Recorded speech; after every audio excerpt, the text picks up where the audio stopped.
I'm going to rank every single item in Fortnite Season 3 from the ones which are absolutely cheeks all the way to the most broken. Alright, you got 4 shotguns, and picking between these is very easy. If you played at all last season in Season 2, you will know the Chaos Reloader shotgun is unbelievably strong. Even with a very low rarity of it, every shot feels like it hits for 150. So far in just playing today, I feel like every single time someone has hit me with a shotgun in a fight, I've lost at least 100, if not 150 HP. If I make a bad edit, if I make a bad peek, whatever it is. Similarly, if I'm using it, I'm just hitting the same bangs every single time. I kind of just have the same thoughts about it as I did last season. This is a very unskilled weapon. If you're somewhat close to putting your crosser in another player, you will hit them for 100 at least. Everyone's complaining about it. If you go on Twitter, everyone's moaning that this thing has not been vaulted. Unsurprisingly, Chaos Reloader Shotgun is going to overpowered. I think this thing needs to go. Nobody wants this here anymore. Next up is the Maven Shotgun. Honestly, this thing is just straight cheeks.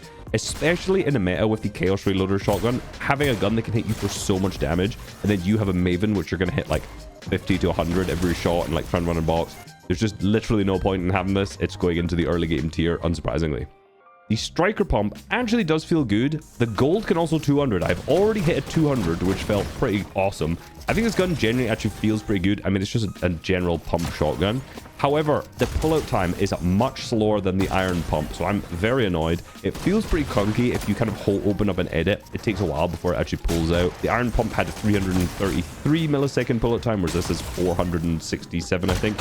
So it's around 50% slower pullout time, and it just feels a little bit clunky. It does it for some really good damage, and it is generally a really good pump, so nothing really necessarily wrong with it, but it's not the Iron Pump. Either way, it's going into the meta. Of course, even though it's in the meta, obviously the Chaos Reloader is just better. It's in the tier above. It's in the overpowered. Finally, the Extending Focus Shotgun. Now, I assume the goal of the shotgun is to be a longer range shotgun similar to the Combat Shotgun, but it doesn't really feel like it fits in the meta at all. When comparing it to the Chaos Reloader, the body shot does 88.3, the headshot also does way less. And sure, it does a little bit more damage at range, but it's just not even nearly close. You're not going to want to use a shotgun at 25 meters past, in particular in this meta where you could just use a stronger AR weapon or a spray weapon. In competitive, that is. Maybe in zero build it has some application. I fired a lot of shots this today, and I think this one is the only one that was over 100. So that is going into the genuinely cheeks tier.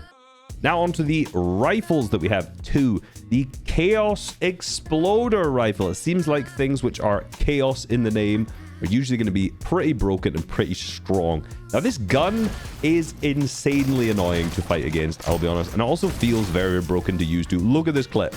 I just insta-kill someone. There's almost no hipfire bloom whatsoever, so you can just spray anyone close to you. You don't even need to ADS it whatsoever. Obviously, it shoots a little explosion, and what you can do is you can actually just shoot into the corner of players' builds and damage a ton of the builds at the same time. When you're getting shot by this, it is so loud as well if someone's pressuring your wall. It's really difficult to actually figure out what is going on. Maybe I'm just old. Maybe I don't know what's going on. It's highly likely at the same time. Important note though, it isn't hit scan. It actually has some bullet travel time, so at very far distances it's slightly harder to hit. But honestly, the explosion just means you can shoot near someone and hit them anyway, so this doesn't really matter. Honestly, it just seems like all the pros are carrying it in the early and mid game. It's really annoying just to spray at players' builds down below. It does a lot of structure damage. Unsurprisingly, this is going into overpowered. The other rifle is the Surgical Burst Rifle. And this thing feels relatively actually strong as well. Obviously, it doesn't feel as strong as the Chaos Exploder, but in terms of an assault rifle, it is actually still pretty decent. It deals pretty good damage. You can hit over 100 if you hit a bunch of headshots. If you hit all 3 body shots in the burst, I think it does 75 total. So it is actually really good, and you can get some big damage.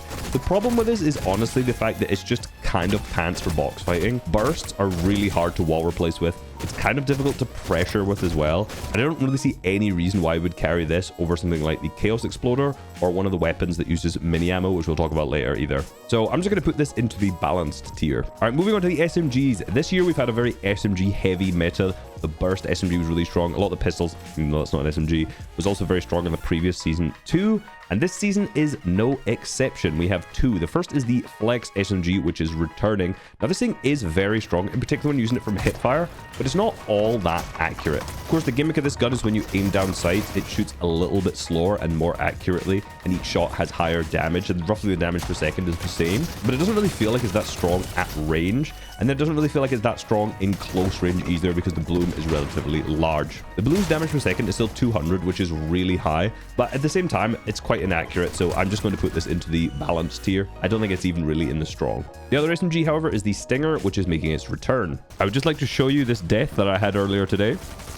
Now, just comparing the two here, it doesn't really seem like there's that big of a difference, as there's only 207 damage per second in comparison to 200 of the flex, so it deals slightly higher damage per second. However, this is what the major difference is here, is in all of the accuracy and the spread. The Stinger SMG is just so much more accurate when you're hip firing and when you're ADSing too. Plus, it can ADS with a high fire rate. So with the Flex SMG, if you try to ADS and spray someone, you have that lower fire rate, so you're not going to get as many bullets bleeding through walls as people are turbo building. But with the Stinger SMG, it still has that high fire rate while you're ADSing. This meta still has the overdrive grenades, so as you fly up into the sky or as you're moving fast while you're jumping and ADSing, the Stinger SMG is going to be just way more accurate. So this thing is way better than the Flex SMG, so definitely take it over the Flex. So unsurprisingly, it is in the meta. Next, moving on to the pistols. Now, the first one is the Lance Head pistol.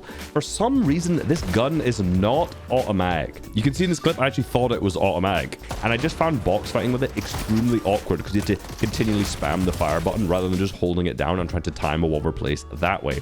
Also the same when you're in box, if you're spamming click like that as well, it's much harder to keep your crosshair in the same place because as you click, you're probably slightly moving your mouse at the same time as well. It is funny though, as you reload, you do throw the magazine, which can deal 35 damage. It actually does a lot of damage, but it's so awkward to use that I probably only carry this in the early game. However, I will put it into the balanced tier. I also just assume that anyone who's maining this is using a fire macro. However, the Ranger pistol is automatic. Now, last season, a lot of players mained the pistol, and it was very good. It did 190 damage per second, and now this one does 189, so it's very, very close. It has a slightly slower fire rate, as you can see, but still does slightly higher damage per shot. So basically, damage per second of these two pistols is roughly the same. It's also insanely accurate, both at close and medium range. And to be honest, I think it's probably my favorite swap weapon that I've used today. It feels very, very consistent. So yeah, I think the Ranger pistol is very strong, and it's going into the meta.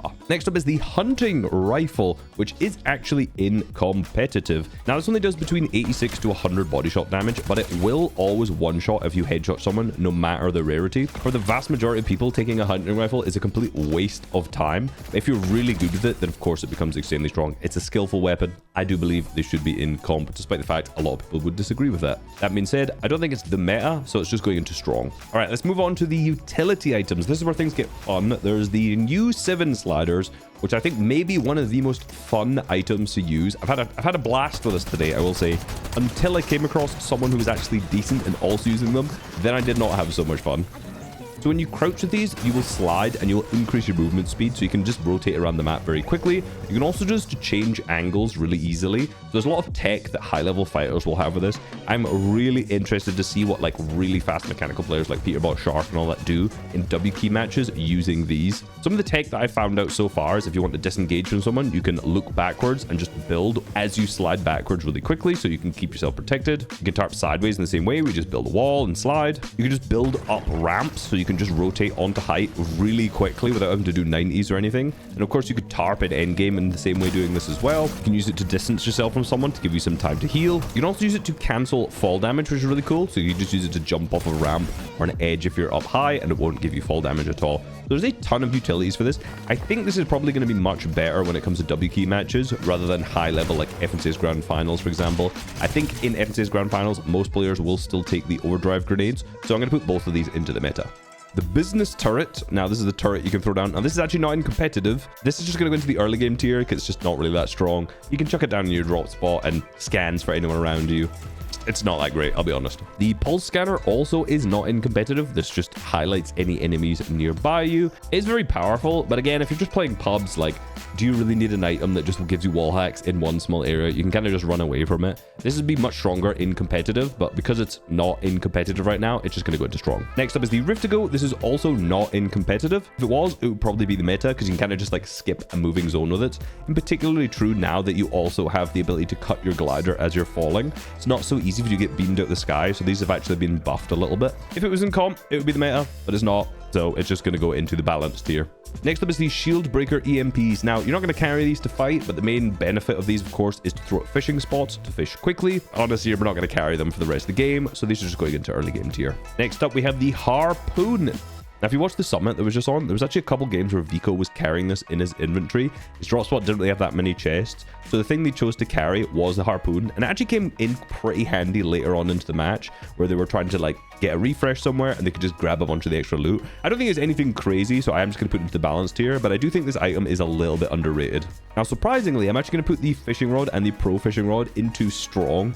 You might think this is kind of insane, especially higher than the harpoon. Like, how can it be better? But if you look at the loot you can get from fishing at no fishing spots, so you have to use a fishing rod or a pro fishing rod, 5% chance of a Midas flopper to get all gold items. Slurpfish is 11%. You get a vault key, which is all right.